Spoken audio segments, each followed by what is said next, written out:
Bien, chers collègues, nous en venons au point d'étape de la mission d'information sur le ferroviaire, dont je salue le président Peyo Dufaux et les rapporteurs Olga Givernet et Béranger Cernon. Dans le contexte d'ouverture à la concurrence, la Commission vous a confié le soin de suivre un objectif qui nous est très cher à tous, celui d'une desserte équilibrée des territoires. Nous attendons donc avec impatience votre rapport final. Ce point d'étape est centré sur la question du financement. Il est en effet opportun que notre Commission puisse avoir un débat sur ces questions avant la fin des travaux de la conférence de financement Ambition France Transport, lancée par le gouvernement et présidée par Dominique Bussereau. Olga Givernet et Gérard Leseul nous y représentent avec 2 collègues de la Commission des Finances. La conférence doit se conclure d'ici la mi-juillet. Et comme le suggérait Gérard Leseul, nous chercherons une audition du comité de pilotage à la rentrée. La mission d'information doit présenter ses conclusions d'ensemble à l'automne. Nous pourrions donc avoir une succession d'étapes permettant d'arriver de manière solide au débat sur le budget des transports, recettes comme dépenses dans le cadre de l'examen du PLF. La note de synthèse que vous nous avez fait parvenir indique très clairement l'ampleur des besoins de financement, les travaux de chiffrage qui restent nécessaires et l'articulation, loin d'être évidente, entre la disponibilité des ressources possibles et le moment où leur emploi serait nécessaire. Donc, comment avoir assez de trains en 2030 ? Chers collègues, vous avez la parole. Merci Madame la Présidente, chers collègues. En effet, nous avons mené un travail de 24 auditions jusqu'à présent. Il nous en reste une dernière jeudi et le rendu du rapport est calé pour le mois de septembre puisque nous allons essayer d'être le plus exhaustif possible. Malgré tout, étant donné le temps de travail sur le financement des mobilités, il nous semble important de faire un point d'étape et un apport pour cette conférence des mobilités. Sans rentrer dans les chiffres, et je laisse ça aux 2 co-rapporteurs, il y a quand même des éléments saillants qui ressortent de ces auditions. Le premier élément saillant, c'est le besoin d'un État stratège. Jusqu'à présent, l'État stratège, c'était surtout la SNCF. Et comme aujourd'hui, l'ouverture à la concurrence lui a enlevé une partie des prérogatives, notamment pour les commandes et le matériel roulant, donc les commandes de train. Aujourd'hui, on a bien vu avec les constructeurs qui avaient besoin d'un cap clair et d'une unité dans les prises de décision entre les autorités organisatrices des transports notamment et les différentes régions. On a aussi, lié à l'ouverture à la concurrence, de grosses problématiques à résoudre sur l'unicité billettique. Qui va vendre, pour qui, comment ? On a un problème d'organisation par rapport aux correspondances. On en a parlé encore hier soir lors de la dernière audition. Est-ce que les correspondances seront organisées entre les différents opérateurs ? Aujourd'hui, la loi ne le prévoit pas. Sauf qu'il faut quand même se poser la question. Il y a une unicité par rapport à l'offre, une unicité par rapport au prix. On sait que chaque région a une politique tarifaire différente. Ça sera aussi vrai pour l'ouverture à la concurrence. C'est déjà le cas d'ailleurs sur la grande vitesse. Il y a aussi la question de la mise à mal de la péréquation de la grande vitesse du modèle TGV inouï de la SNCF, qui aujourd'hui gagne de l'argent sur certaines liaisons qui vont être ouvertes à la concurrence et qui n'en gagnent pas sur d'autres liaisons, voire en pair. Aujourd'hui, l'un finance l'autre. Si on est soumis à concurrence sur certains trajets, ça ne permet pas de dégager de la marge pour faire fonctionner d'autres liaisons. Donc il y a une question sur la pérennité de l'offre TGV actuelle. Et puis enfin, quand on parle de financement, il y a le financement du train qui... le rail, l'infrastructure, qui va être l'essentiel de nos apports aujourd'hui, est essentiellement financé par le passage des trains et la dégradation des trains et les péages qu'ils payent. Ce financement ne suffit pas, nous le savons, et on a une distorsion de concurrence totale entre le rail et la route. La route, c'est nos impôts qui la payent, les différentes collectivités, donc l'État pour les routes nationales, les départements pour les routes départementales et les communes. Il y a beaucoup d'argent qui est mis sur les routes, mais un camion chargé à plein use la route autant que le passage de 100 000 voitures. Or, les camions ne payent pas pour la route Et au péage, ils payent grosso modo 3 fois le prix d'une voiture. Donc on voit bien qu'il y a une distorsion de concurrence entre le train qui doit s'autofinancer et des camions qui roulent sur des routes qu'ils ne payent pas. Et donc il y a certainement là une manne financière à trouver. Et dernier point, on a... alors il n'y a pas un consensus dans le groupe, mais il y a un partenariat public-privé, parce que c'est beaucoup ce qui est mis en avant dans la conférence de financement pour trouver des moyens de construire, d'entretenir. Les partenariats public-privé, il y en a un, c'est la LGV Tours Bordeaux, qui est un partenariat public-privé et qui est un gouffre financier pour les acteurs du ferroviaire, et notamment SNCF Réseau, comme l'activité TGV de la SNCF. Le prix des sillons, alors c'est vrai qu'on n'a pas eu besoin d'avancer l'argent ou de s'endetter, mais le prix des sillons aujourd'hui, il coûte 2,5 à 3 fois plus cher que sur les LGV classiques, qui sont déjà les plus chers d'Europe. Donc ça doit bien nous alerter sur les risques d'un partenariat public-privé. S'il n'est pas maîtrisé, on sait bien que ça sera dans l'intérêt de certains, évidemment, du privé, mais par contre, nous, on est là pour défendre le public et pour défendre la dépense de l'argent public et éviter un glissement comme on est en train d'y assister sur certaines relations. Voilà grosso modo, et je passe la parole au co-rapporteur. Merci, Monsieur le Président, Madame la Présidente. Effectivement, en fait, le 5 mai dernier, vous l'avez dit, la conférence de financement des mobilités, elle est prévue par la loi SERM, et dont la tenue avait été annoncée, puis décalée à plusieurs reprises ces derniers mois. Elle a été inaugurée par le Premier ministre à Marseille. Elle est composée de 4 ateliers thématiques, dont 3 qui concernent le ferroviaire. Le premier, c'est l'AOM SERM. Le numéro 3, c'est l'infrastructure ferroviaire, pour laquelle je copilote avec mon copilote Gilles Savary. Et puis le 4e, qui est plutôt sur le fret et qui inclut évidemment le ferroviaire. Et le calendrier de ces travaux coïncide évidemment avec la tenue de notre propre cycle d'audition dans le cadre de cette mission d'information. Et donc la question du financement a été abordée de manière récurrente, systématique par nos interlocuteurs, tant l'enjeu est central et crucial pour l'avenir du ferroviaire. Donc nous avons proposé, Madame la Présidente, de faire un point d'étape et à la Commission sur cette question du financement et également d'avoir une note synthétique qui pourrait être versée aux travaux que mène cette conférence d'ambition France Transport, ce qui permettra d'avoir une contribution de la Commission dans le cadre de ces travaux, au-delà de notre délégation qui nous est donnée avec Gérard Le Seul. Donc sans revenir sur l'ensemble des points abordés par la note, vous l'avez vu, vous avez dans un premier temps pu voir revenir le constat du besoin urgent et impératif d'investissement massif dans la régénération et la modernisation de notre patrimoine ferroviaire, sans quoi nous ne pourrons pas remplir les objectifs que nous nous sommes fixés en matière de mobilité et de décarbonation de nos modes de transport. Ensuite, nous reviendrons sur une demande forte du secteur ferroviaire, c'est un besoin de programmation et de gouvernance.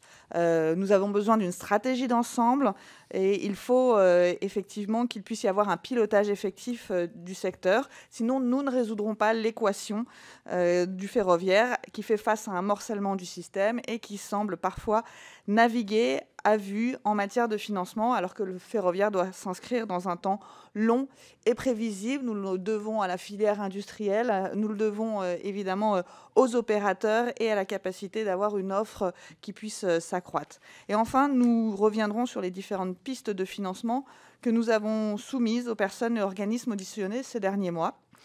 Si nos vues peuvent diverger avec notre co-rapporteur, nous partageons un constat fort. Le ferroviaire ne pourra pas financer le ferroviaire. En somme, il nous faudra trouver des ressources de financement extérieures. Nous l'avons dit, et vous l'aurez certainement déjà entendu, il est urgent d'investir massivement dans notre réseau ferroviaire national, d'abord pour sa régénération, puis pour sa modernisation. Alors il y a effectivement une question de phasage entre les deux.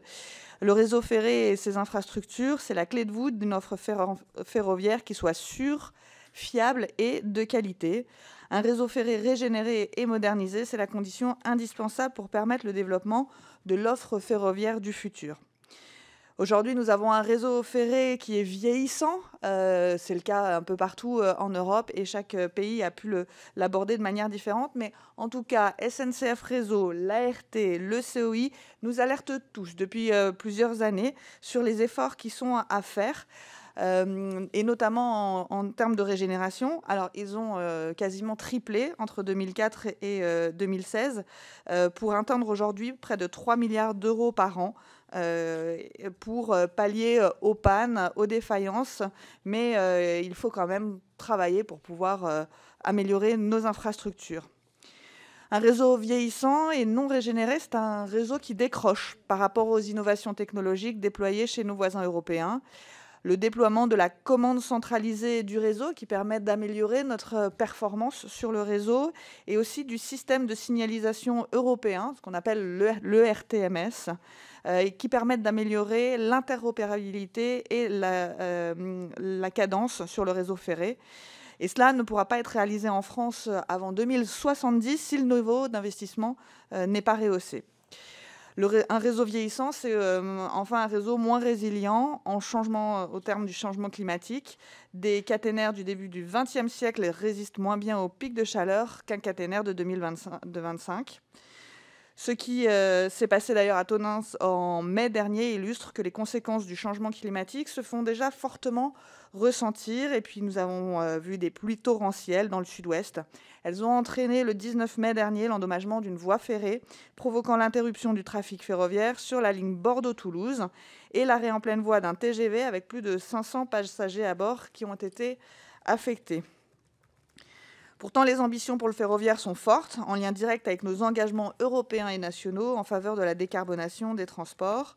Le ferroviaire présente plusieurs atouts pour l'environnement par rapport aux autres modes de transport, et notamment le routier et l'aérien, mais je ne vous l'apprends pas. Il émet moins de CO2, il consomme peu d'énergie et son emprise au sol est faible.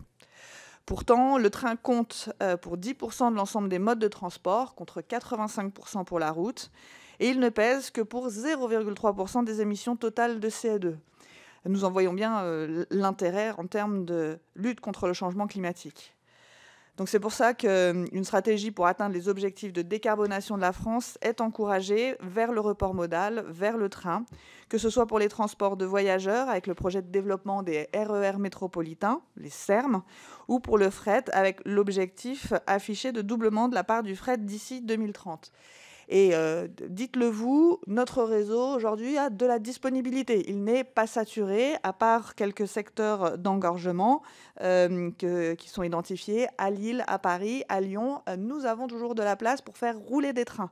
Et d'ailleurs, beaucoup de nos auditionnés ont parlé d'un choc d'offres et de pouvoir avoir une offre, et une fréquence, une cadence qui permettent d'être beaucoup plus attractifs sur le sujet. Mais c'est vrai que l'état du réseau ferroviaire aujourd'hui constitue le principal frein à l'augmentation de la part modale du transport ferroviaire. Et en fait, il ne permet pas d'absorber cette disponibilité de sillons, puisque, évidemment, la dégradation du réseau empêche d'avoir plus de trafic. Et puis, il ne répond pas suffisamment aux standards d'attractivité pour sécuriser des investissements de long terme dans le train. Il faut savoir que par rapport à des décennies précédentes, certaines lignes vont moins vite et sont desservies en plus longtemps. Donc, ce n'est pas acceptable vis-à-vis de nos concitoyens. Il est donc à la fois urgent et indispensable d'accroître nos investissements dans le réseau structurant et les petites lignes, mais également dans les infrastructures pour le fret ferroviaire pour répondre à une demande en train croissante et pour répondre à nos ambitions d'avoir du désenclavement des territoires grâce au transport ferroviaire. Je vous remercie. Je passe la parole à mon co-rapporteur Béranger Cernon. Merci Madame la co-rapporteure, Madame la Présidente. Déjà un grand merci aux administratifs pour leur travail, notre suivi, parce qu'avoir un point d'étape, c'est pas anodin. Et dans la conférence d'ambition France Transport, ce sera évidemment de toute utilité. Alors avant d'aborder la question épineuse des nouvelles sources de financement à trouver pour régénérer et moderniser notre réseau ferroviaire, nous souhaitons insister sur 3 conditions préalables à remplir pour renforcer notre système ferroviaire et sécuriser les financements et investissements attendus. savoir précisément chiffrer ce que l'on a besoin de financer, établir un scénario d'investissement pour savoir ce que l'on va effectivement être en mesure de financer et à quelle échéance, et enfin renforcer la gouvernance et le pilotage pour savoir ce qui a été financé ou pas. En premier lieu, c'est un des objectifs attendus de la conférence de financement. Il est indispensable d'avoir une idée précise de l'ensemble des financements nécessaires sur la décennie à venir. Comme cela est détaillé dans la note transmise, si certains besoins de financement sont précisément chiffrés et font consensus, d'autres besoins d'investissement nécessitent encore des précisions et des actualisations. Pour le réseau structurant, à savoir les lignes TGV et les lignes les plus fréquentées de TER et TET, qui représentent la moitié du réseau ferré national, le besoin est chiffré à 4,5 milliards d'euros par an à partir de 2028 pour régénérer et moderniser ce réseau. Aujourd'hui, les financements s'élèvent à 3 milliards d'euros chaque année. Le groupe SNCF s'est engagé à financer 500 millions d'euros par an à partir de 2028. Il manque donc 1 milliard d'euros par an à compter de 2028 à financer.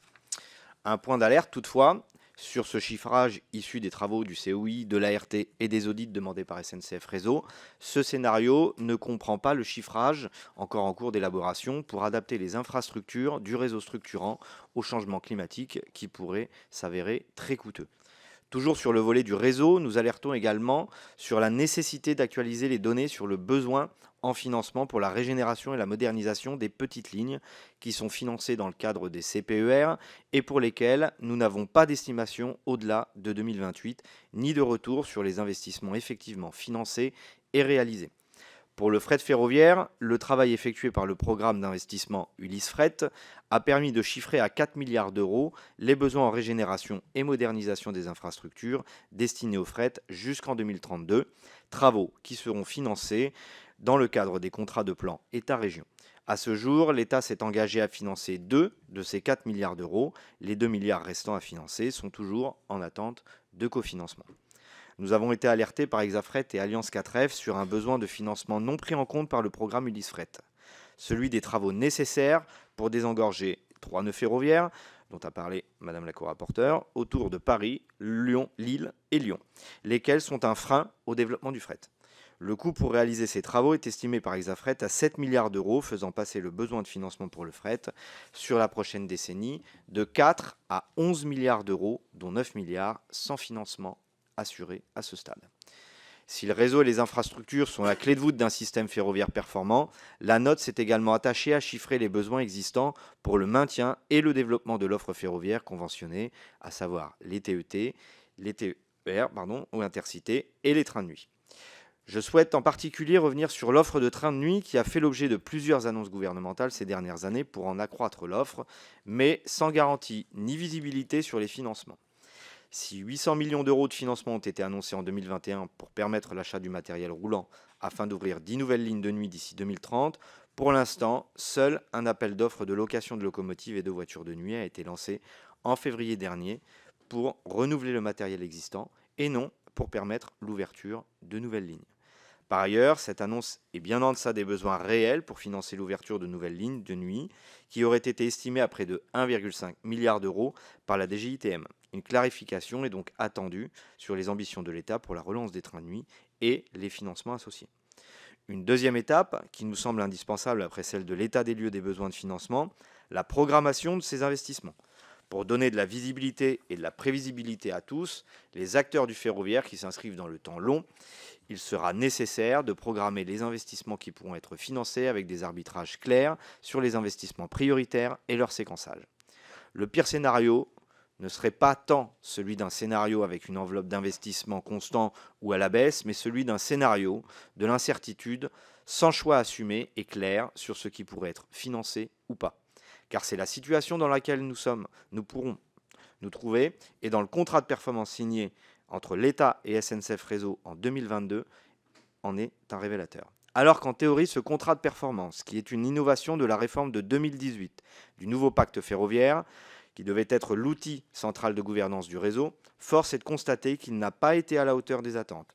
Aux faiblesses originelles du contrat s'est ajoutée l'absence d'actualisation qui est attendue depuis 2024, rendant les hypothèses financières du contrat obsolètes dans un contexte fortement inflationniste et avec l'annonce de la nouvelle donne ferroviaire.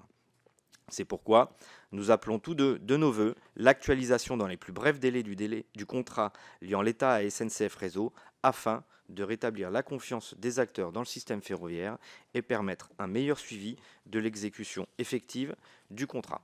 Enfin, si une programmation pluriannuelle des investissements détaillée à horizon de 10 ans donnerait de la visibilité aux investisseurs ainsi qu'aux entreprises ferroviaires et aux AOM pour dimensionner leur offre à l'état futur du réseau, sans gouvernance renforcée du secteur, le suivi et le pilotage de l'ensemble des investissements à réaliser sur les prochaines décennies ne pourront être garantis. Le besoin d'une gouvernance du système ferroviaire nous apparaît être une étape indispensable pour redonner un cap au secteur ferroviaire et éviter le risque de morcellement, voire même d'archipélisation du monde ferroviaire qui serait lourd de conséquences pour les industriels, les usagers, mais également pour la mission de service public assignée aux ferroviaires en matière d'aménagement du territoire. Aujourd'hui, à la question « Qui assure le rôle de coordination d'ensemble du système ferroviaire ?», la réponse est « Personne ». Vient alors la question suivante, qui pourrait remplir ce rôle? À cette question, nous apportons chacun une réponse différente. Si j'appelle de mes vœux le retour d'un État stratège, fort, pour gouverner le système ferroviaire, ma co-rapporteure prône plutôt un modèle inspiré de celui de RTE qui assure ce rôle de coordination pour le secteur de l'énergie.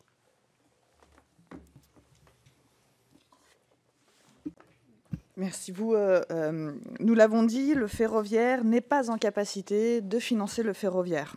En d'autres termes, la possibilité d'un autofinancement des investissements sur le réseau par le gestionnaire d'infrastructure est hors de portée, tant l'effort d'investissement attendu est important. Alors, pour avoir bien en tête, en fait, SNCF Réseau, pour pouvoir financer, a les péages, ce qu'on appelle les redevances, mais bénéficie également du fonds de concours de SNCF qui est alimenté par les dividendes de l'État. Mais il est devenu indispensable de trouver de nouvelles sources de financement. Le cadre budgétaire contraint dans lequel nous nous trouvons oblige à des arbitrages difficiles, mais indispensables pour sécuriser les ressources qui seront affectées au secteur ferroviaire. Au fil des auditions, nous avons soumis à nos différents interlocuteurs les différentes pistes de financement qui sont à l'étude. Nous les avons interrogés sur d'autres éventuelles pistes de financement sur lesquelles ils auraient pu eux-mêmes travailler. Ces échanges nous ont permis de classer les principales sources de financement en fonction de leur degré de fiabilité, mais également en fonction d'une chronologie de disponibilité des ressources. Si mon co-rapporteur et moi-même sommes d'accord sur certaines analyses, nos préconisations divergent également sur certains points de financement et nous les exposerons chacun à notre tour. En premier lieu, nous estimons qu'il convient d'écarter la hausse des péages ferroviaires. Nous avons déjà le niveau le plus haut en Europe de ces redevances et de ces péages. Alors, je vous l'ai dit, ils permettent de financer l'entretien et potentiellement la régénération, mais ils sont déjà au plus haut. Une nouvelle hausse pour couvrir les besoins de financement risquerait à la fois de peser sur l'offre ferroviaire, puisqu'ils sont affectés aux opérateurs, SNCF Voyageurs évidemment, mais tous les autres opérateurs dans le cadre de la concurrence. Et il pourrait se trouver que cette offre soit réduite, mais aussi que le pouvoir d'achat des usagers baisse avec un impact sur le prix des billets de train. Et ça serait directement impacté par une hausse des niveaux des péages. Cette option ne nous paraît donc pas viable ni souhaitable. Il convient également d'écarter une hausse des versements de mobilité régionale. C'est la conclusion que nous en avons faite dans le cadre de la mission d'information.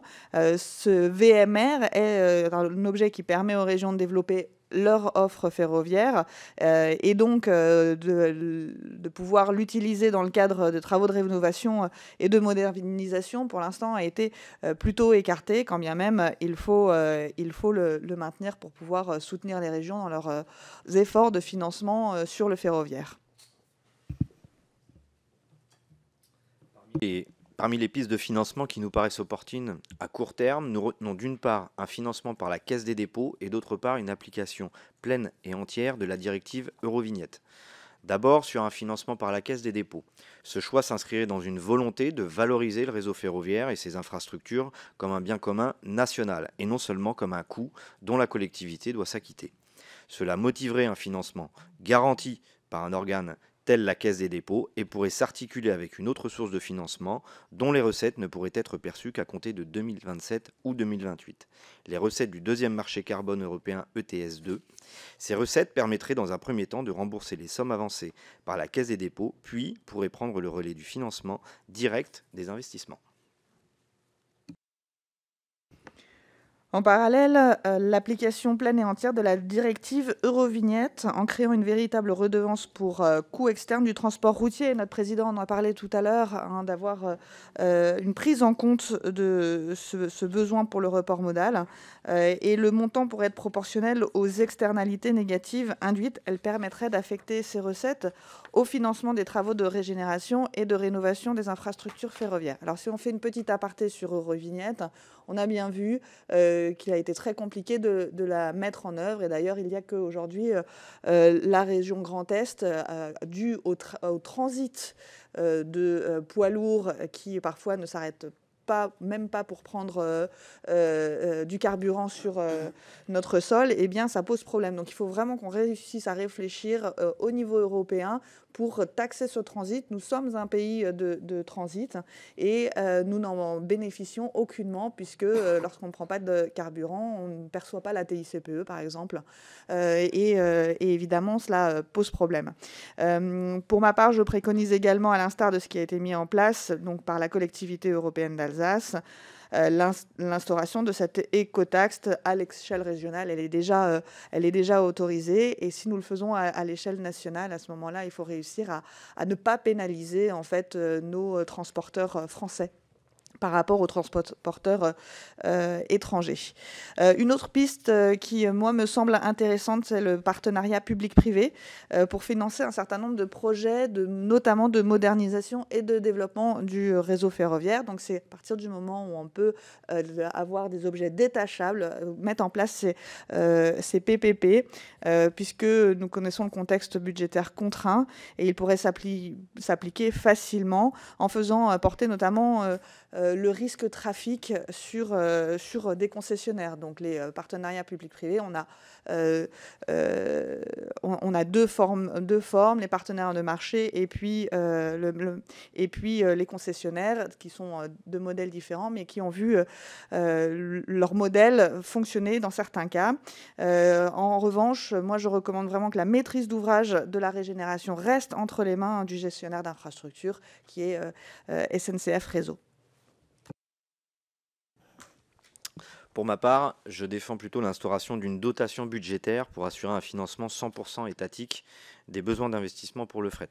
Les 2 milliards d'investissements restant à trouver pour financer les 4 milliards d'euros du programme Ulysse Fret, et qui empêchent à l'heure actuelle de commencer à programmer les travaux nécessaires, ne doivent pas dépendre des agendas, des tours de table, de négociations, de cofinancement par les régions. Nous sommes en train de prendre énormément de retard, et au bout du bout, nous le savons, cela va finir par coûter beaucoup plus cher. Ces financements doivent faire l'objet d'une dotation budgétaire propre, car ce sont des besoins d'intérêt national qu'il est urgent de financer. Enfin, le retour annoncé des partenariats publics-privés, PPP, pour le financement de la régénération et la modernisation de notre patrimoine ferroviaire est très préoccupant. On dispose du retour d'expérience sur la concession en PPP du tronçon de LGV Tours-Bordeaux, où l'opérateur privé a assuré sa rentabilité sur le prix du sillon afin de couvrir les risques. Or, aujourd'hui, avec des risques désormais couverts, l'opérateur Lyséa continue de percevoir des niveaux de péage près de 3 fois supérieurs au prix moyen du sillon sur le réseau ferré national, selon des données communiquées par SNCF Voyageurs, et sans que cela ne bénéficie aux gestionnaires de réseau. On assiste donc bien à une privatisation de ressources qui devraient être reversées à la collectivité. Le patrimoine ferroviaire est et doit rester un bien commun.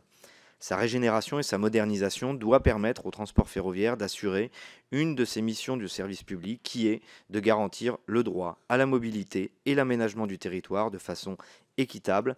Mais nous aborderons cet autre enjeu lors de la présentation des conclusions de notre mission sur le rôle du transport ferroviaire dans le désenclavement des territoires dans un contexte de crise climatique à la rentrée de septembre. Je vous remercie.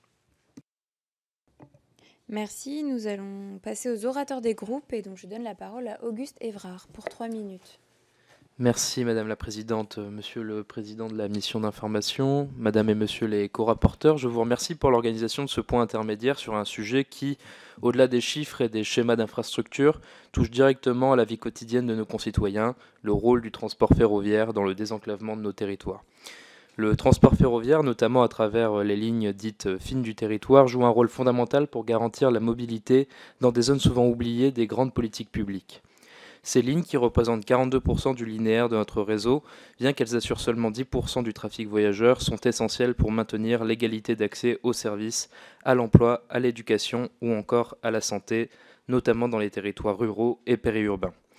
Mais leur pérennité repose bien évidemment sur les moyens financiers qu'on leur consacre, car sans investissement supplémentaire, 4000 km de lignes pourraient connaître une dégradation irréversible d'ici 2028, avec des conséquences concrètes sur plusieurs milliers de trains chaque jour. À ce titre, les travaux de la conférence Ambition France Transport ont permis de faire émerger plusieurs pistes de financement, relayées notamment dans la presse. Quelle est votre appréciation sur ces pistes à ce stade? Sont-elles réalistes et suffisantes pour répondre à l'enjeu de long terme que représentent ces lignes? Je souhaite ici rappeler la position du groupe Rassemblement National. Nous ne pouvons tolérer l'instauration d'une nouvelle taxe, quelle qu'elle soit, qui viendrait encore alourdir le fardeau fiscal pesant sur les entreprises et sur les Français. Après des années de pression inflationniste et de pouvoir d'achat contraint, ce n'est pas aux ménages ni aux PME de financer seuls les carences d'un aménagement du territoire déséquilibré. Dans le même esprit, nous estimons essentiel de formaliser un véritable plan pluriannuel des transports, intégrant l'ensemble des modes, ferroviaires, routiers, fluvial et aériens, afin d'acter des objectifs clairs, lisibles et partagés à l'échelle nationale. Ce cadre offrirait une visibilité indispensable aux collectivités territoriales, aux opérateurs et aux usagers. Enfin, permettez-moi de vous interroger sur un point technologique prometteur, les nouveaux trains légers comme Drezy ou Flexi actuellement en développement. Ces innovations sont souvent présentées comme des solutions adaptées aux lignes peu fréquentées. Dispose-t-on aujourd'hui d'évaluations précises sur les économies potentielles qu'ils pourraient engendrer pour la SNCF, tant en matière d'investissement que d'exploitation? Je vous remercie. Merci, je donne la parole à Daniel Brulbois. Merci Madame la Présidente. Chers collègues, au nom des députés Ensemble pour la République, je tiens à remercier nos co-rapporteurs, Madame Olga Givernet et Monsieur Béranger Cernon, ainsi que le président Peyo Dufau, pour la qualité de leur travail et leur réflexion approfondie sur ce sujet du désenclavement de nos territoires par le ferroviaire. Pour rappel, des décennies de négligence des gouvernements qui se sont succédés et paradoxalement l'endettement colossal de la SNCF compromettait fortement les investissements futurs. En 2018, avec la loi LOM, nous avons repris 35 milliards de dettes de la SNCF, restaurant ainsi la soutenabilité financière de SNCF Réseau. Le Conseil d'orientation des infrastructures, présidé par David Valence, a remis aussi, au gouvernement un excellent rapport sur le mur d'investissement nécessaire. Donc, vous soulevez aussi le sujet, mais comment avons-nous pu prendre un tel retard sur les autres pays européens en ce qui concerne l'accélération de cette régénération du réseau ferroviaire, mais surtout sur la commande centralisée du réseau, sur le développement de l'ERTMS et sur la 5G. Vous le dites, le vieillissement des équipements est préoccupant, avec un âge moyen de 30 ans pour les voies, 26 ans pour les appareils de signalisation et 40 ans pour les containers. L'autorité de régulation des transports alerte sur un risque de réduction de moitié du trafic en l'absence d'investissements supplémentaires. Suite à ce rapport du COI, la première ministre d'alors, Madame Elisabeth Borne, a annoncé le 24 février 2023 100 milliards d'euros d'investissement d'ici à 2040. Ce plan serait la feuille de route du gouvernement, même si son exécution est fragile en raison des économies à réaliser dans le budget de l'État. Mais ne pensez-vous pas aussi que c'est en raison de l'enchevêtrement des compétences entre les différents opérateurs, régions, intercommunalités, où chacun se renvoie quand même la balle avec l'État? Pouvez-vous nous faire un point sur le développement des SERM, services express régionaux métropolitains, qui avaient levé de grands espoirs de désenclavement? Et puis, vous le dites, il faut trouver d'autres sources de financement, le marché carbone TS2, à partir de 2027, la fin des concessions autoritaires, le versement mobilité régionale, mais tout cela reste incertain et pourrait créer des inégalités territoriales. Enfin, en ce qui concerne l'ouverture à la concurrence, dans le cadre de la libéralisation du rail européen, la Renfe a lancé en juillet 2023 des liaisons directes à grande vitesse entre Barcelone et Lyon, puis Madrid et Marseille. Elle est ainsi devenue le deuxième opérateur étranger à concurrencer la SNCF après Trenitalia depuis 2021. Comment pourrions-nous les obliger au niveau européen à venir aussi sur les lignes TGV les moins rentables, ce qui n'est pas le cas du tout? Et à cette occasion, on pourrait en effet remettre en service des lignes suspendues par la SNCF et qui n'ont jamais été remises, comme la ligne Strasbourg-Marseille. Je vous remercie. Merci. Je donne la parole à Loïc Prudhomme. Merci Madame la Présidente, merci chers collègues pour votre présentation intermédiaire qui est effectivement tout à fait intéressante et qui trouve un écho particulier, après le sujet que nous avons abordé juste avant et du coup qui pose la question du transfert de nos déplacements d'un mode vers un autre. Je note que vous nous présentez finalement des problèmes de financement récurrents, un entretien du réseau qui est au bord de l'effondrement. On voit aussi la question des flux de fret de marchandises qui sont en baisse et que finalement, on a l'impression que la concurrence est inopérante, j'allais dire inefficace à résoudre ces problèmes et que par ailleurs, souvent, on entend dire que cette concurrence finalement pas parfaite doit être régulée par la puissance publique. Alors ma question, elle est, est-ce que finalement, ce constat que vous nous présentez n'est-il pas une preuve continue, je vais dire même sur un temps très long et indiscutable, que opérer un réseau ferré, aujourd'hui, n'est pas un monopole naturel que seul, aujourd'hui, un État peut assurer, tant il est gourmand en capital, tant il est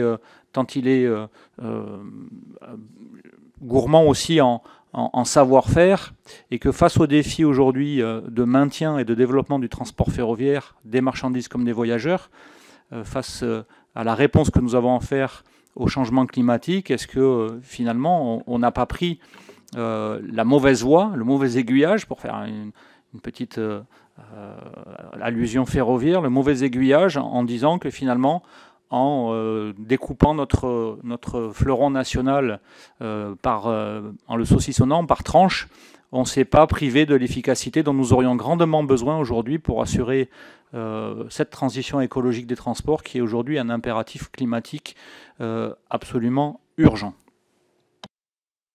Merci, je donne la parole à Gérard Le Seul. Merci Madame la Présidente, merci cher rapporteur, merci Monsieur le Président pour ce point d'étape qui permet d'y voir un peu plus clair sur l'horizon ferroviaire, en tout cas sur la problématique de l'horizon ferroviaire, dont on sait que le transport ferroviaire est essentiel pour l'ensemble de nos mobilités, passagers, marchandises. On le sait, nous avons besoin d'un maillage territorial fin, grâce au ferroviaire. Nous avons besoin d'assurer la liberté de circulation, on l'évoquait tout à l'heure dans la discussion précédente, et nous avons besoin de décarboner l'ensemble de nos mobilités. Vous l'avez dit, nous en sommes conscients, nous avons pris du retard, il y a un vieillissement du réseau, il y a une régionalisation qui parfois a compliqué les choses, il y a eu des retards dans le chiffrage des investissements. Je me souviens qu'il y a plusieurs mois, nous avions repris les propositions du président Farandou en disant il faut un grand plan de 100 milliards et certains ici présents disaient mais la SNCF ne saurait pas quoi faire de ces 100 milliards. Bon, donc on a pris collectivement du retard dans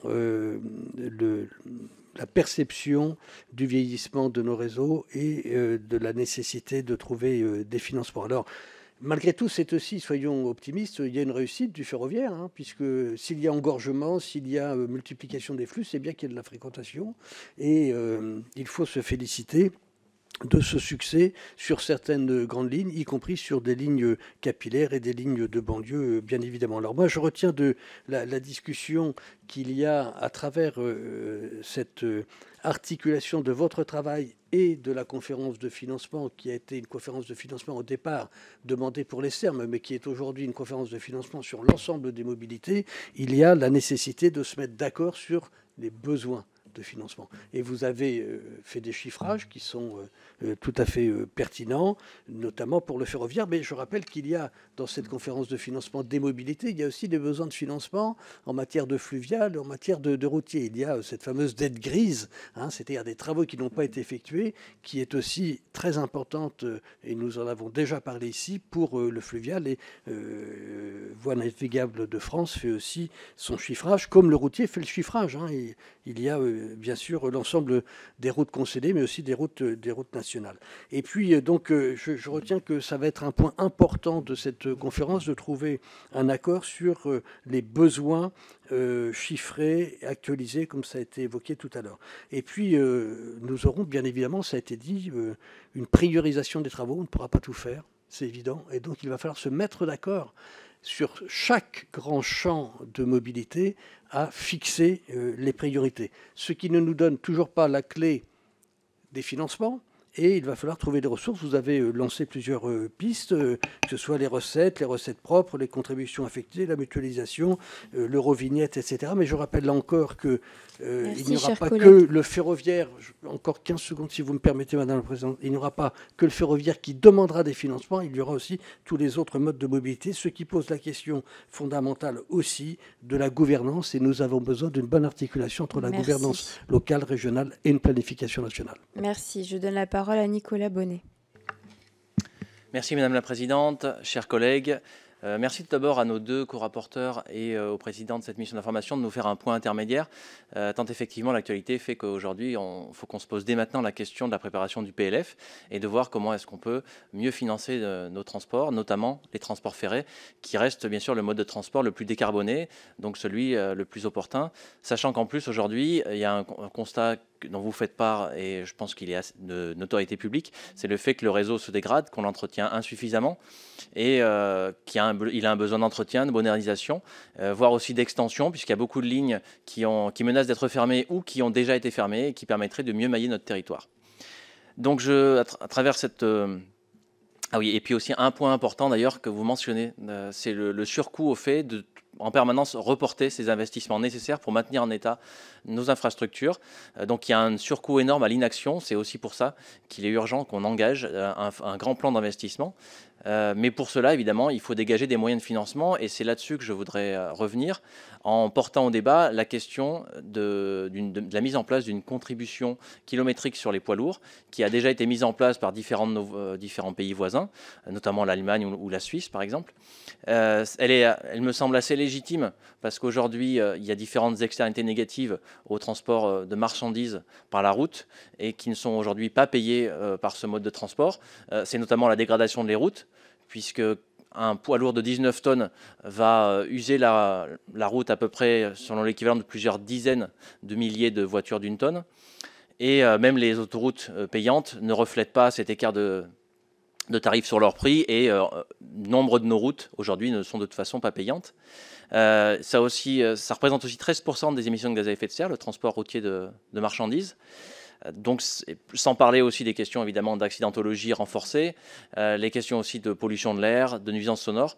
Donc pour toutes ces raisons, plus le fait d'ailleurs aussi qu'une contribution poids lourd kilométrique aurait l'avantage de mettre à contribution les transporteurs étrangers qui ne font que passer à travers notre pays, qui bien souvent donc empruntent des routes gratuites et ne contribuent pas ou peu, puisque si souvent ils ne sont pas obligés en tout cas de faire le plein en France et ne contribuent pas, y compris via la TICPE. Donc avec un collectif de députés, nous avons déposé récemment, dans le cadre de la conférence de financement, une contribution qui donc porte cette proposition de contribution kilométrique poids lourd, avec notamment quelques principes, comme le fait de donner de la visibilité au secteur avec un programme progressif qui permettrait de monter en gamme en commençant par des tarifs bas et les routes avec le plus de trafic de fret routier, et donc en donnant la visibilité vers la suite. Et donc j'aimerais savoir, co-rapporteur, ce que vous pensez de cette proposition. J'ai vu notamment que Mme Givernet s'était exprimée dans votre contribution par rapport à ça, en plaidant finalement pour le statu quo existant, c'est-à-dire le fait que les régions puissent, j'essaie de faire vite, pour que les régions puissent mettre en place cette contribution poids lourd, enfin ça reste au niveau des régions. Moi je pense aujourd'hui qu'il faut avoir le courage de le faire au niveau national, parce qu'aujourd'hui, que ce soit le réseau ferré ou la plupart des routes sont gérées au niveau de l'État. Et pour avoir, j'en ai pour 2 secondes vraiment, et pour avoir rencontré les transporteurs, même si bien sûr ils n'ont pas envie de cette contribution dans l'absolu, ils sont bien conscients que si on la met en place, ça sera plus facile pour eux si elle est vraiment généralisée, qu'il n'y a pas des régions qui le font, d'autres qui le font. Merci. Je donne la parole à Anne-Cécile Violent. Merci Madame la Présidente, Madame et Monsieur les co-rapporteurs, chers collègues. Au nom du groupe Horizon et Indépendants, je tiens à vous remercier pour la qualité de votre travail et ce point d'étape que vous proposez. Ce rapport d'étape présenté aujourd'hui met en évidence une situation préoccupante pour l'avenir du système ferroviaire français, à la fois dans sa capacité à répondre aux objectifs de transition écologique et à soutenir l'attractivité des territoires et à en garantir l'accès, justement l'égalité d'accès à cette mobilité. Alors que le ferroviaire est un levier essentiel pour décarboner les transports, notamment face à l'urgence climatique et aux objectifs de réduction des émissions du secteur routier, le réseau ferroviaire national fait face à un risque de déclin accéléré. 4000 km de lignes sont menacés d'une dégradation irréversible d'ici 2028, faute d'investissements suffisants dans leur régénération. Dans les territoires ruraux et périurbains, vous pointez l'absence ou l'insuffisance de dessertes ferroviaires, ce qui alimente une dépendance croissante à la voiture individuelle, faute d'alternatives. Cette situation démontre encore une fois que nous reculons face à nos engagements en matière de transition, d'accessibilité et d'équité territoriale. Elle met aussi en difficulté les populations les plus vulnérables, les plus isolées, notamment les jeunes, les personnes âgées ou les ménages modestes. Le développement de lignes de desserte sur les territoires, des réseaux express, voire même le fret ferroviaire semble constituer des réponses concrètes pour construire une offre crédible, accessible et cohérente de transport public. C'est le cas de ma circonscription enclavée du Chablais, en Haute-Savoie, où les atermoiements autour de l'inscription au CPEM du RER Sud-Léman continuent. Cette alternative représenterait un atout majeur pour mon territoire et une alternative sûre aux véhicules qui circulent en nombre, puisque 15 000 véhicules jour circulent sur l'unique route départementale qui longe le bord du lac Léman. Au-delà des questions de réhabilitation, de création de lignes, il est indispensable de revoir l'offre actuelle des transports, notamment les cadences, les trains de nuit, vous l'avez évoqué. À ce jour, vous pointez les pistes de financement à moyen terme et la nécessité d'anticipation pour prévoir le financement. Vous l'avez rappelé, Madame et Monsieur les rapporteurs, ce financement ne peut s'inscrire que dans une réflexion intégrant le temps long. Et notre groupe, évidemment, ne peut qu'approuver cette vision, s'agissant d'ailleurs pour la totalité de nos politiques publiques. Puis-je me permettre une approche complémentaire? Le rail est une politique d'intérêt général, évidemment. Vous l'avez dit aussi, le ferroviaire ne paye pas le ferroviaire. Peut-on imaginer, dans le cadre du futur PLF, justement, une éco-contribution des billets d'avion, par exemple, et d'une manière générale, d'intégrer le coût carbone évité dans les modèles de financement? Combien de tonnes de CO2 économisées par an pour chaque euro investi dans le ferroviaire? Prendre en compte les bénéfices indirects de santé publique, réduction des accidents, attractivité territoriale, lutte contre l'isolement. Ma proposition est de mieux faire dialoguer les indicateurs économiques et les indicateurs sociaux pour légitimer les investissements dans des lignes parfois peu rentables mais stratégiques. Je vous remercie.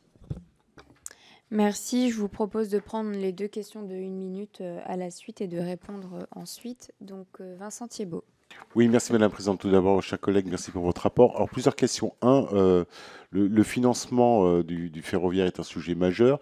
Je trouve qu'il manque, pour ma part, l'aspect et l'approche multimodale, route, fret et aussi fluvial, qui est un point essentiel, notamment pour le transport de marchandises. Concernant l'éco-contribution, alors pour votre information, on n'est pas encore mise en œuvre au niveau de la collectivité européenne d'Alsace et pose beaucoup de sujets. Et d'ailleurs, dans le financement du ferroviaire, je ne vois pas comment on pouvait faire, puisqu'en fait, l'écotaxe s'appuie sur une directive européenne et c'est une taxe affectée qui ne peut servir qu'à l'entretien et au maintien des routes sur lesquelles elle est appliquée. Donc là, je pense qu'il y a un petit sujet plutôt européen. Et deuxième question, piste aussi d'évolution. Vous savez qu'actuellement, nous avons des projets en cours de LGV entre notamment Bordeaux et Toulouse. Moi, je défends l'idée qu'en France, nous n'avons pas de ligne à 250 km/h. Entre Bordeaux et Toulouse, nous avons 200 km. Une ligne à 250 km/h permet de faire rouler un TGV et de faire gagner 1 heure de temps. On n'a pas besoin de dépenser des milliards et des milliards pour une LGV, sachant qu'une 250 km/h, c'est 15 à 20% du coût à peu près d'une LGV, et cet argent qui serait économisé pourrait être servi pour des petites lignes. Voilà, voilà mes différentes questions. Merci. Je donne la parole à Olivier Becht. Oui, merci Madame la Présidente. Je pense qu'on est tous d'accord sur la nécessité de régénérer notre réseau ferroviaire et peut-être même, alors peut-être pas tous d'accord, mais en grande partie d'accord pour l'étendre, notamment dans un cadre d'aménagement du territoire, de désenclavement des territoires. La vraie question, c'est où trouver l'argent. Alors, on pose la question évidemment des taxes. Je voulais savoir si dans vos travaux, puisque vous êtes à mi-parcours, vous vous êtes penché sur la question du benchmark par rapport à d'autres pays. Alors vous allez dire, je fais une fixette avec le Japon, mais enfin bon, c'est quand même le meilleur réseau de transport au monde. Jamais en panne, jamais en grève, jamais en retard. Et pour une raison assez simple, c'est que l'infrastructure est parfaite, notamment parce que les recettes ferroviaires ne sont pas issues simplement du trafic ferroviaire, mais également de recettes annexes liées à l'exploitation autour des gares, notamment l'exploitation économique. Donc je voulais savoir si vous êtes penché là-dessus, et puis le cas échéant, si ça vous intéressait de travailler à cette question qui me semble assez importante des financements annexes. Merci, je donne la parole à Daniel Brulbois.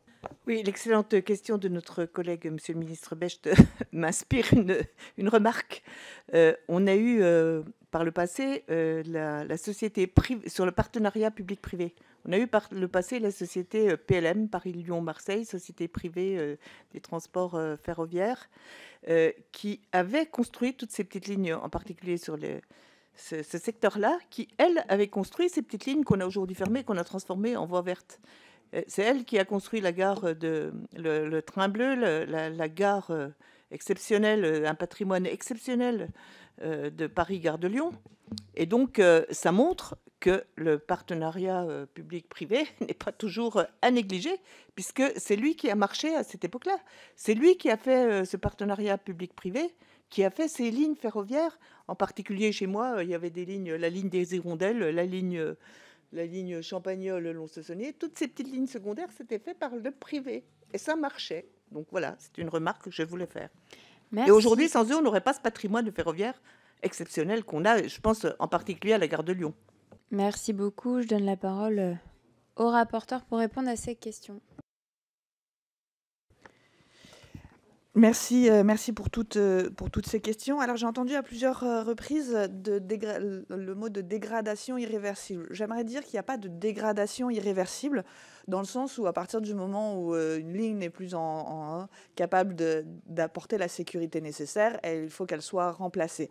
En revanche, l'irréversibilité peut être qu'on peut atteindre un point, comme l'est d'ailleurs l'Allemagne, où les financements sont tellement énormes qu'on ne sait d'abord plus par où le prendre, et qu'il peut passer des années avant qu'on réussisse à remettre un réseau en route. On n'en est pas là, mais par contre, on a suffisamment de warning depuis suffisamment de temps pour dire qu'il faut plus traîner, parce qu'on ne veut pas en venir là. Ensuite, il nous a été question des pistes qui sont évoquées, effectivement. La question des taxes a été identifiée. Alors, plus que le fait de vouloir créer de nouvelles taxes, mais de regarder la réaffectation d'un certain nombre de taxes, puisque certaines auraient pu être dédiées au transport et ne le sont pas. Elles sont reversées au budget général. Donc, je pense qu'il faut regarder cela de manière très, très sérieuse. Et enfin, la question du cadre de gouvernance, oui, il y a un besoin de globalisation, ça a été identifié, notamment d'une coordination des AOM régions entre elles sur les lignes TET notamment, pour pouvoir avoir une meilleure coordination au niveau du réseau, mais aussi au niveau des matériels roulants, parce qu'on sait bien que l'effet de masse permet d'avoir des matériels roulants, mais le matériel roulant est un frein identifié à l'augmentation l'évolution de l'offre aujourd'hui, puisque lorsqu'on commande, eh bien, on a des retards ou des délais qui ne permettent pas d'avoir les rames dans les temps. Donc, il y a des freins financiers, mais pas que, dans l'accès au réseau et dans l'accès au matériel roulant, dans l'accès au centre d'essai, ça nous a été aussi signalé, et pour avoir des créneaux de test. La question de la dette de la SNCF qui a été reprise à 35 milliards d'euros, ça a été un point également identifié. Est-ce qu'il faut réendetter SNCF Réseau? Bon, je pense qu'on peut se dire qu'on a sorti une partie de la dette qui a permis de réendetter le groupe SNCF, pas que SNCF Réseau. Et donc, il faut se dire qu'on peut écarter cette piste de réendettement. Et alors là, c'est un avis personnel, mais si toutefois on envisageait de réendetter le groupe SNCF, il faudrait penser potentiellement à gager sur des recettes à venir. On sait que, par exemple, les concessions autoroutières, les futures recettes ne viendront qu'à partir de 2032.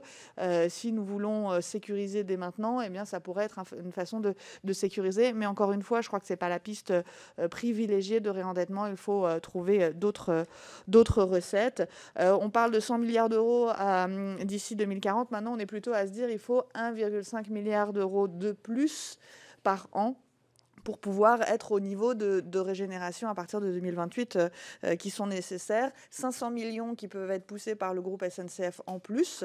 Voilà, donc il reste 1 milliard d'euros à trouver, et cela n'inclut pas les petites lignes. Puisque les petites lignes sont gérées à côté au travers des CPER, et que là, pour le financement, mais on a de la visibilité jusqu'à 2027 pour le moment. Je crois qu'on était à 500 millions par an, et d'ailleurs, on a pu faire un point dans le cadre de la conférence de financement où les crédits n'étaient pas consommés au niveau de ce qui devrait être consommé. On a parlé des SERM, et il était prévu d'avoir 13 projets SERM, me semble-t-il. On en est déjà à 24, et d'ailleurs, certains ont fait des SERM à l'échelle de la région. C'est le cas de la Bretagne. Donc, à un moment donné, il faut peut-être rester raisonnable, mais c'est quand même des projets de développement qui sont très intéressants parce qu'ils peuvent, dans leur approche qui est plutôt autour des pôles multimodaux, plutôt que des lignes, des pôles multimodaux, identifier des lignes, même de desserte fine, qui viennent jouer un rôle très important dans le rabattage des populations. Et donc, dans le cadre de ces SERM et de développement qui sont amenés à mobiliser potentiellement des partenariats publics-privés, eh bien, on pourrait contribuer à l'amélioration de notre réseau existant. Simplement, je voudrais dire que dans l'entretien, on peut parler de réseau structurant ou de réseau circulé, puisque le réseau structurant, c'est plutôt sur les grandes lignes et exclut les petites lignes.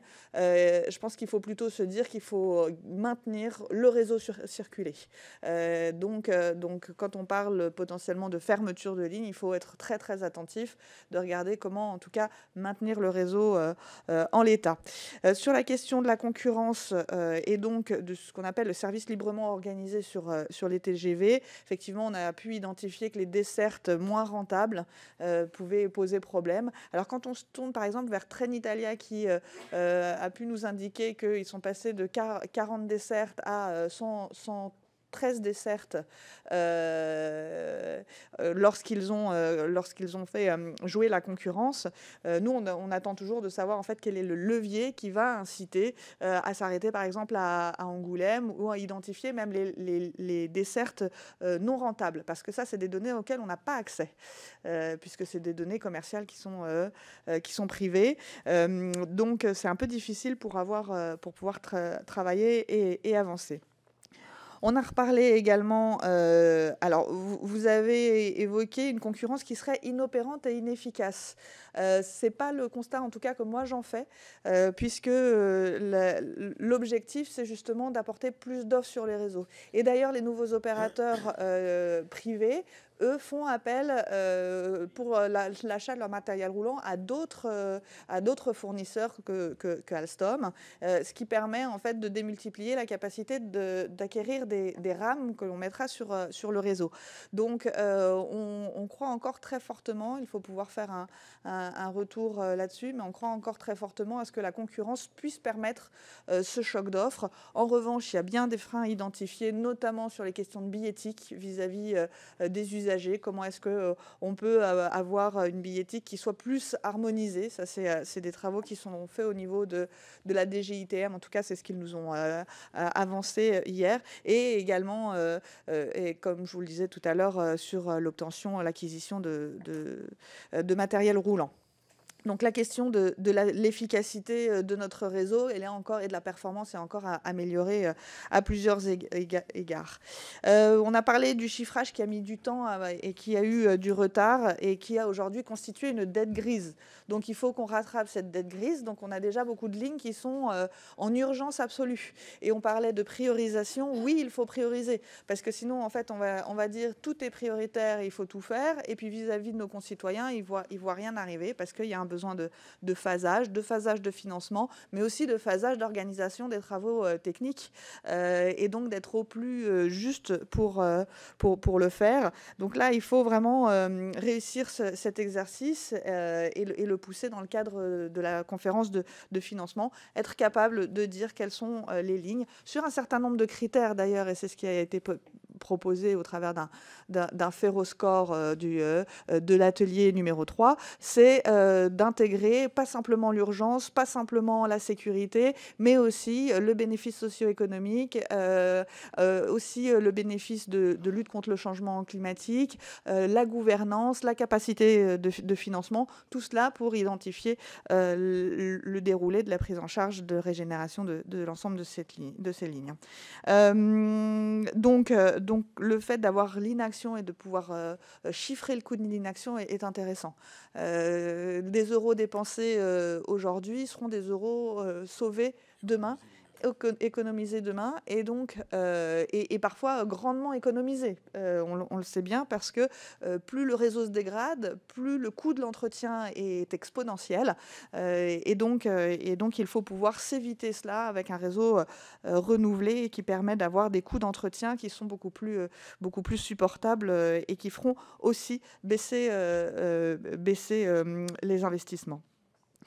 Je reviens sur la question de la contribution poids lourd et la question de l'eurovignette. En fait, on a déjà eu une expérience par le passé de la mise en place de cette eurovignette. Vous vous rappelez peut-être des bonnets rouges et ça n'a pas été un succès et finalement ça a été complètement abandonné. D'autres pays ne l'ont pas mise en place non plus.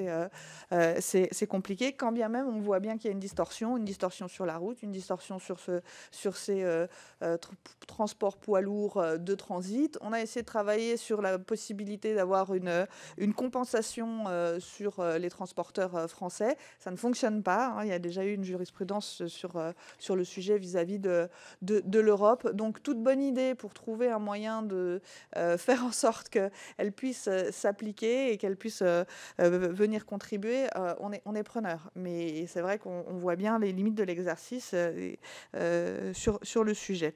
Enfin, l'égalité d'accès, oui, au réseau. On a parlé d'une taxe sur les billets d'avion. C'est quelque chose qui est complètement ouvert.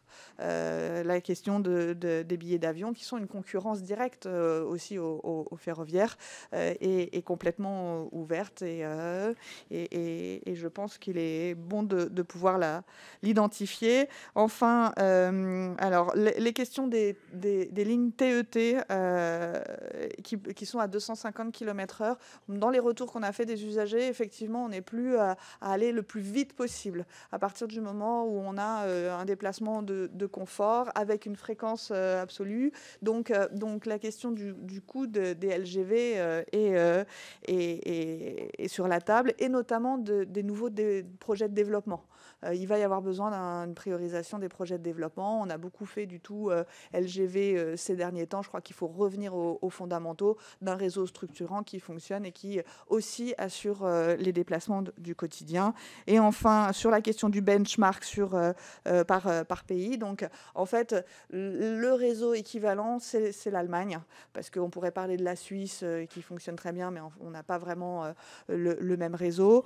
C'est pas comparable. En revanche, l'Allemagne est dans une situation beaucoup plus critique que nous, mais par contre, elles ont fait des choix drastiques de mettre les budgets budget sur la table. Alors quand on se regarde, on se désole, quand on se compare, on se console, mais quand même, je pense qu'il faut se dire qu'on ne veut pas en arriver là et qu'on est capable de faire mieux. Sur la question de l'exploitation des gares, c'est vrai qu'on a pu voir que SNCF Gare et Connexion a une capacité évidemment de bien fonctionner, potentiellement de mobiliser aussi des financements privés et également des taxes locales sur les taxes sur les bureaux, puisqu'en fait ça devient des pôles multimodaux et donc il y a un vrai intérêt à regarder sur les pubs notamment ou autres qui peuvent être mobilisés. Voilà, j'en arrête là et je laisse la parole à mon co-rapporteur. Alors, beaucoup de choses ont été déjà dites et je ne vais pas faire de redites, mais c'est vrai que c'est une satisfaction d'avoir ce rapport et qui permet d'éclairer tout le monde sur la situation dans laquelle on est, sur la question du ferroviaire, de l'urgence dans laquelle on est, parce que c'est vraiment ça le sujet. Ça fait quand même plusieurs années qu'on nous parle de financement, qu'on nous parle d'investissements importants et qu'on ne les voit pas arriver. Et donc c'est vrai que aujourd'hui on est à un choix stratégique, un choix qui va nous engager sur plusieurs années, parce que évidemment le ferroviaire, ça a été dit, c'est sur un temps long que ça se compte, et pour ça il faut du pluriannuel. Alors là aussi, l'argent ne tombera pas du ciel. Je pense qu'on a tous bien compris que l'argent magique, ça n'existait pas, et donc il faudra que certains contribuent à la hauteur, en tout cas, de ce qui pollue, notamment, puisque ça a été dit, la question de l'aviation. Au niveau européen, les émissions de carbone ont doublé sur le secteur aérien, notamment avec l'arrivée des compagnies low cost. On a aussi le transport routier qui a augmenté de près de 25% ses émissions de carbone au niveau européen. Et on le sait, la France est surtout un pays de transit au niveau des camions. Et donc, il y a besoin d'avoir une réflexion. Il y a la question de l'Eurovignette. Il y a d'autres solutions qui sont sur la table. Mais en tout cas, c'est de ce côté-là qu'il faut regarder. Et puis, dans un temps un petit peu plus long, puisque les concessions autoroutières, c'est 2031, eh bien, ça peut aussi être une nouvelle source de financement, mais ça n'arrivera pas tout de suite. Et on l'a vu dans le rapport, il faut, dès 2028, avoir ce milliard et demi supplémentaire. On nous a posé la question sur la question du train léger. Alors le train léger, à savoir qu'aujourd'hui il est en phase d'expérimentation. C'est quelque chose qui est assez avancé dans la réflexion. Alors au niveau de l'infrastructure, il n'y aurait pas forcément d'économie en tant que telle. Par contre, il est évident que son coût d'exploitation, lui, serait beaucoup plus faible et permettrait donc un certain nombre d'économies. Par contre, attention, puisque l'arrivée des trains, ce qu'on pourrait appeler des trains légers, aurait forcément un impact sur les frets, puisque l'entretien des voies et l'utilisation n'en seraient pas tout à fait les mêmes.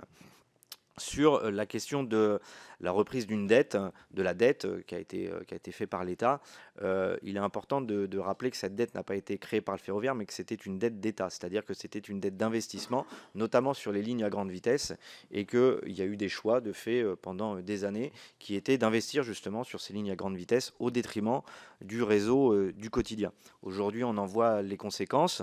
La dette a énormément pesé dans les comptes de la SNCF, puisque on était arrivé quand même jusqu'à plus de 50 milliards de dettes et plus de 1,5 milliard d'intérêts reversés aux banques, ce qui était 1,5 milliard du coup d'investissements qui n'étaient pas faits dans le réseau et qui étaient reversés directement aux banques. Sur la question des 100 milliards, je pense qu'en effet, il vaut mieux compter en nombre d'années, c'est-à-dire 1,5 milliard tous les ans, plutôt que de se fixer sur cette somme des 100 milliards qui pourrait être finalement contraignante, sachant que ça a été dit dans le rapport, la question du coût lié au changement climatique n'a pas été pris en compte, n'a pas été encore calculée et pourrait s'avérer assez coûteux. Sur la question des SERM, aujourd'hui, il y a 24 projets qui sont sur la table. Ce qui évidemment est un coût conséquent, qui va représenter un coût conséquent. Pour autant, ça peut vraiment être l'avenir en termes de désenclavement des territoires, en termes de liaison entre petits territoires, et donc il faut savoir investir à un moment donné, il faut savoir créer peut-être de la dette, mais en tout cas cette dette elle servira à quelque chose, à investir, et il est évident qu'il y aura un retour sur l'avenir, que ce soit en termes d'écologie, en termes de désenclavement des territoires, mais aussi en termes d'industrie, parce que la question de l'industrialisation du pays, elle est aussi posée aujourd'hui à travers la question du ferroviaire.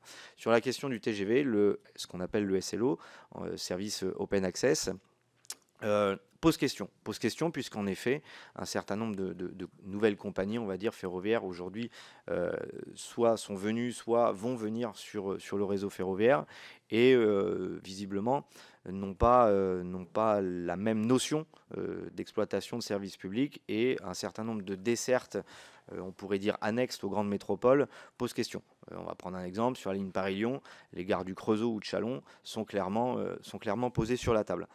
Il y a plusieurs, là aussi, solutions qui pourraient être apportées.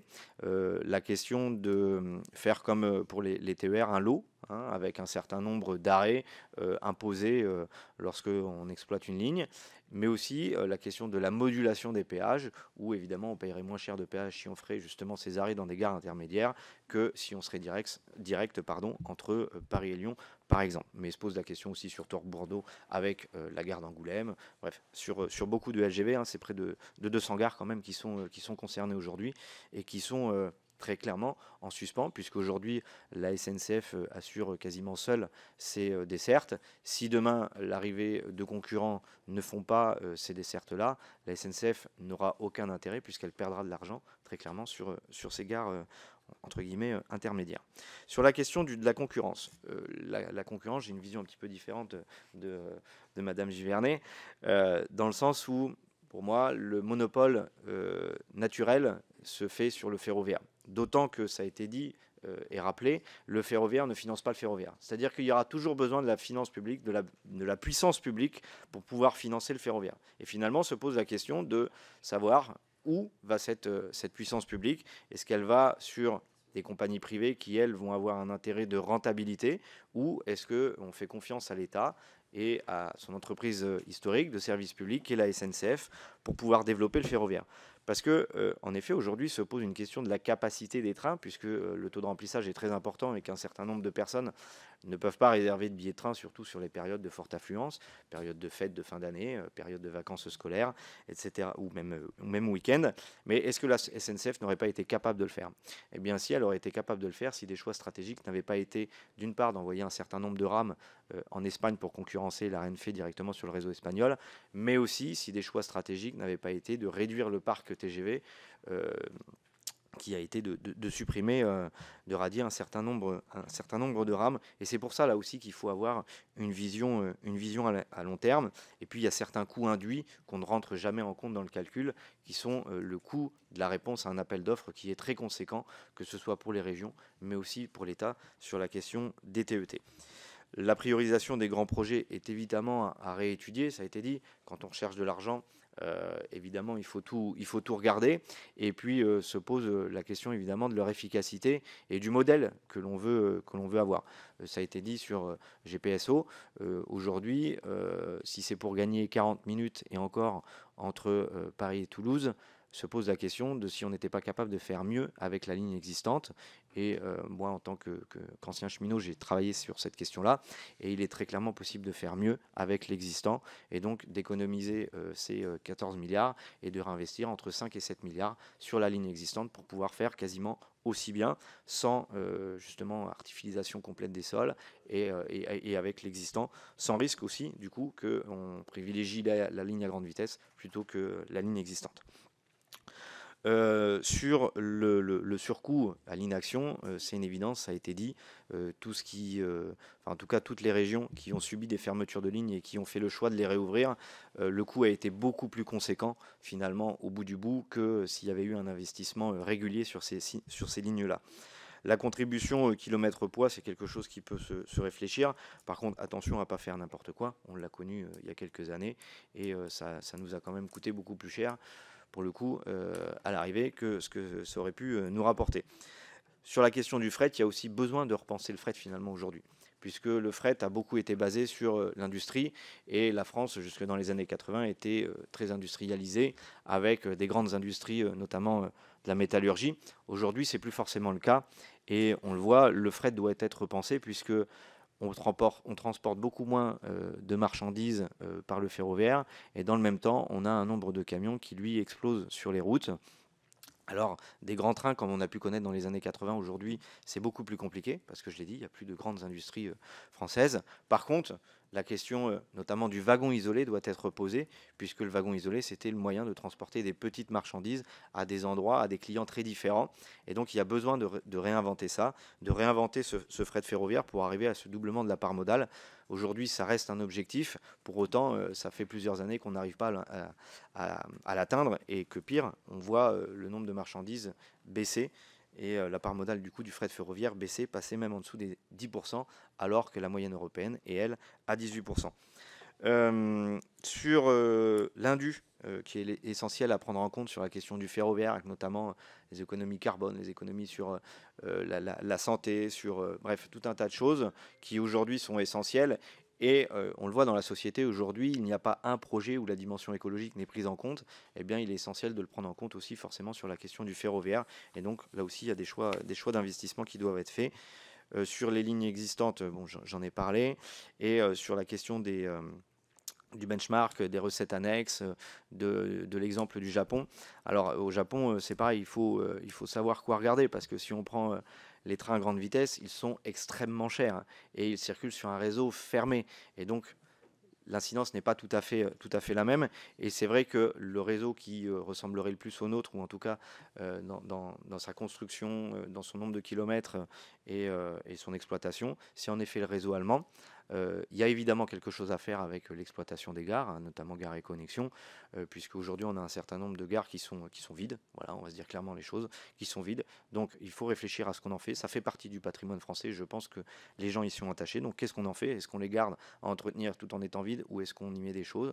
Est-ce qu'on fait en sorte que ces gares soient des lieux de vie et des lieux où les gens peuvent aussi se retrouver, non pas que pour acheter un billet de train, mais aussi pour faire d'autres choses? Et enfin, un dernier mot sur les PPP. Les PPP, la question qui est posée finalement, c'est le taux de rentabilité de ces PPP. Et aujourd'hui, c'est ce qui se pose avec l'ISEA, où elle a une garantie de revenus, elle a une garantie d'augmentation de ses revenus de 3% par an, et en plus un coût de rentabilité très élevé. Ce qui a obligé d'ailleurs la SNCF, enfin en tout cas on a obligé la SNCF à mettre un nombre de trains supplémentaires que ce qu'elle voulait faire à la base. C'est cette question-là finalement qui est posée avec les PPP, et de comment on arrive à les cadrer. Et juste rappeler que la SNCF a été créée en 1937 parce que justement les entreprises privées n'arrivaient plus à faire fonctionner le réseau ferroviaire. Et aujourd'hui, le retour en arrière de l'Angleterre, alors certes, le réseau était ouvert complètement à la concurrence et on ne peut pas faire de copier-coller, mais attention à ne pas se dire dans 30 ans, mince, qu'est-ce qu'on a fait finalement, et de faire un retour en arrière après en avoir subi les conséquences, parce que dans 30 ans, il sera trop tard et on aura perdu énormément de temps et surtout énormément d'argent. Je vais conclure sur l'indispensable caractère multimodal des réflexions aujourd'hui. Ça a été souligné dans les questions, mais aujourd'hui, on ne peut pas penser que ferroviaire, comme on ne peut pas penser un modèle de mobilité tout seul, surtout si on travaille sur des alternatives. Il faut les articuler ensemble, et il faut donc là aussi un État stratège avec des AOM, avec des syndicats de mobilité qui doivent travailler ensemble main dans la main pour des infrastructures intéressantes, des plateformes multimodales autour des gares par exemple. Il y a toute cette réflexion à mener au-delà du ferroviaire. Par rapport au modèle LGV, et je rejoins le collègue, aujourd'hui le modèle LGV il a plusieurs problèmes. Un, il coûte très cher. Deux, il coûte très cher à la construction, à l'exploitation aussi. Deux, si on a des trains qui vont plus vite sur des lignes existantes parce qu'elles le permettent, la ligne droite des Landes, c'est la ligne où on a fait des records à 300 km/h et aujourd'hui on roule à 160. Alors, je veux dire, c'est une hérésie de reconstruire une autre voie à côté alors qu'on savait rouler très vite là-dessus. Bon. Le deuxième point, c'est que on voit qu'aujourd'hui on a nos limites grâce au péage, au passage des trains pour entretenir les voies, mais là on divise. On garde le même passage de train, ou un peu plus, espérons-le quand même, et on le divise par deux voies. Donc on n'arrive pas à en entretenir une, et sur une même origine destination, on en aurait deux à entretenir. Donc c'est vrai qu'à long terme aussi, ça reste a priori une hérésie. Il y a un consensus, je pense, c'est vraiment que aujourd'hui le transport du quotidien, ça doit être la réponse essentielle pour la majeure partie de la population. Les gens qui prennent le TGV, il y en a, et moi le premier, ça reste quand même une niche et ça reste réservé, vu le prix des billets TGV, plutôt au CSP+. Donc nous, en tant que législateurs, il faut qu'on trouve des solutions pour l'ensemble de la population et qu'il n'y ait pas de fracture sociale vis-à-vis de l'accès au transport. Sur le modèle global et le benchmark par rapport au Japon, en effet, le modèle de Gares et Connexions fonctionne, mais il reste relativement précaire. Et il faut que, dans l'idée toujours de l'État stratège, il faut vraiment que ce soit poussé peut-être davantage encore. Il y a un travail fort à faire là-dessus. Et on parlait, c'est une option potentielle, mais Gare et Connexion comme outil ou futur vecteur de l'outil billettique pour l'ensemble des acteurs du ferroviaire. Parce qu'aujourd'hui, si on veut prendre un TGV Trenitalia, il faut aller le chercher sur la plateforme Trenitalia. Si on veut un TGV Inouï, il faut aller le chercher sur SNCF Connect. Et pour les TER, chaque conseil régional a son modèle de distribution. Et on arrive à une incohérence. Et du coup, à un problème de lisibilité, voire d'accès demain à tout ça. Donc, il faut vraiment réfléchir ça. Il ne faudra pas louper le coche de la fin des concessions autoroutières. Aujourd'hui, on entend de retravailler les concessions. Moi, je le pose ici. Ça restera des concessions privées. Si ça reste des concessions privées, ça sera à l'avantage du privé. Aujourd'hui, il faut bien se poser la question d'un pilotage public de ces autoroutes pour avoir la manne financière entre nos mains et réorienter. Parce que j'entends, moi, que l'éco-contribution, elle ne peut aller qu'à l'entretien des routes. Bon, par contre, si jamais on récupère les concessions autoroutières, on décidera de là où on veut mettre l'argent. Et notamment aussi sur les alternatives à la route. Évidemment, une contribution de la route au collègue Nicolas Bonnet, c'est une évidence. Je pense, je l'avais dit en propos introductif. Et je pense qu'on a fait le tour globalement. Je souhaite remercier vraiment du fond du cœur, alors Béranger l'a fait, mais Camille Praga, l'administratrice, et Marine Legloanec qui nous ont suivis. On a eu un nombre incalculable d'auditions. Il fallait les organiser, il fallait les suivre. C'est combien de petits cahiers, Camille ? 3 cahiers complets de prise de notes. C'est un travail colossal, donc on les en remercie. J'associe les 2 co-rapporteurs avec moi. Et puis Marine, pardon, bonne route, parce qu'on ne se verra pas à la rentrée, je crois. Voilà, donc voilà, et je vous souhaite une bonne journée. Je remercie la présidente pour ce temps d'échange qui était, je pense, indispensable. Merci beaucoup. Alors, ce ne sera pas la conclusion, parce que j'ai une dernière question de Nicolas Bonnet pour 1 minute. Merci, c'était pour qu'il y ait un petit peu d'échange. Donc, sur lequel je voudrais revenir sur le 1,5 milliard qu'on a évoqué. Par rapport aux échanges que j'avais pu avoir moi avec la SNCF, il me semblait que c'était effectivement un chiffre minimal, uniquement pour la régénération, c'est-à-dire permettre en gros que le service actuel se poursuivent. Alors qu'il y a quand même beaucoup d'enjeux. Au-delà du rail, d'ailleurs, il y a la question des ponts et des tunnels qui se posent de plus en plus. C'est quand même des infrastructures lourdes et importantes, mais aussi la modernisation pour qu'il y ait plus de sillons disponibles et donc pour qu'il puisse y avoir plus de trafic, que ce soit fret, voyageurs, la coexistence train de nuit, fret. Et aussi la réouverture des petites lignes. Vous avez évoqué le fait que c'était dans le cadre des CPER, mais dans CPER, il y a bien le E d'État, donc c'est bien des cofinancements avec l'État, donc il faut bien qu'on le prenne en compte. Et c'est vrai que vu les finances contraintes des régions, c'est clair que plus l'État sera capable de mettre sur le réseau, plus il y a de chances que les régions derrière fassent rouler des trains. Donc je pense quand même que c'est un minimum et qu'il faudrait qu'on aille bien au-delà de ce 1,5 milliard, en montant en charge progressivement aussi, parce qu'évidemment on ne peut pas du jour au lendemain faire x2, x4, et qu'il y a une vraie logique à ce qu'on demande à ce que la route finance le rail, parce que la décarbonation des mobilités, c'est aussi justement de faire contribuer ceux qui sont les plus carbonés vers les moins carbonés. Merci. Je vous laisse répondre.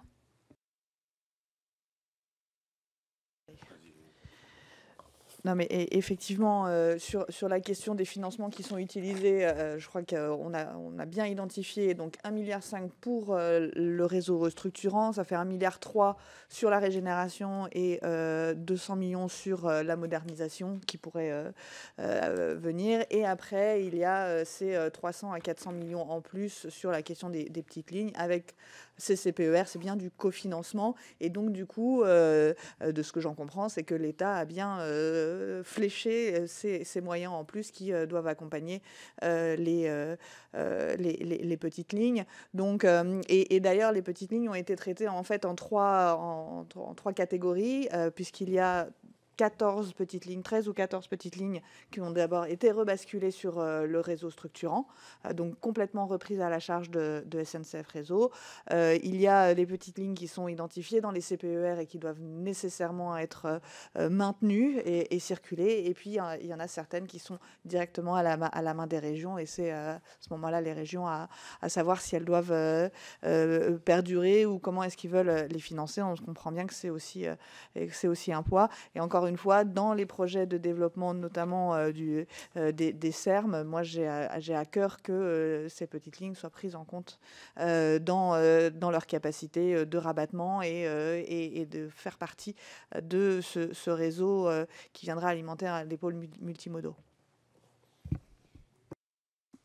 Juste pour compléter, sans revenir sur le montant exact, mais il est évident que cette question des petites lignes est liée aussi à la question de la décentralisation finalement, puisqu'on a un certain nombre de responsabilités, d'organisations, etc., qui ont été reversées aux régions. Le budget transport est le plus élevé dans les régions, et se pose finalement la question du rôle de l'État et de sa particularité, puisque le réseau appartenant à l'État à la base, c'est bien beau d'avoir rebasculé ça sur les régions, mais avec quels moyens financiers? Et on le voit, il y a un certain nombre de CPER aujourd'hui qui ne sont pas respectés, qui ne sont pas financés, et on prend du retard, très clairement, sur l'entretien des petites lignes, notamment de 7 à 9. Et donc, il y a vraiment besoin de revoir ces histoires de gouvernance, ces histoires de qui finance et à quel moment aussi, parce que, ça a été dit, plus on attend, plus ça va nous coûter cher. Simplement, donc, la note que nous avons rendue, elle sera déposée sur la plateforme pour les cahiers d'acteurs dans le cadre de la conférence de financement des mobilités.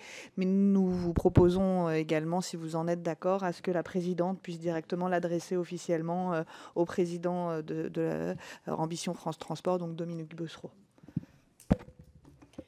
Merci beaucoup. J'allais justement vous parler de ça. S'il n'y a pas d'opposition, on transmettra la note au nom de la commission.